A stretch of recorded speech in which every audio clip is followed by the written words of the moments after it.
Dionis Tănăsoglu a fost un remarcabil scriitor, pedagog și promotor al culturii găgăuze. S-a născut la 7 iulie 1922 în satul Chiriet Lunga din regiunea Găgăuzia, o zonă cu o identitate culturală distinctă. Activitatea sa a avut un impact semnificativ asupra dezvoltării culturale și literare. Человек, благодаря которому у гагаузов появилась своя письменность. Человек, благодаря которому впервые были открыты школы с гагаузским языком преподавания.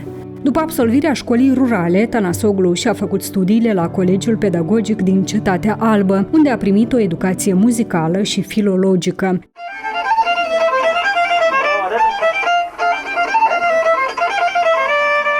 Dionis Tănăsoglu a scris poezii și proză, a colectat și a cercetat folclorul găgăuz. A fost unul dintre cei care a contribuit la dezvoltarea alfabetului găgăuz, folosindu-l pe cel chirilic ca bază.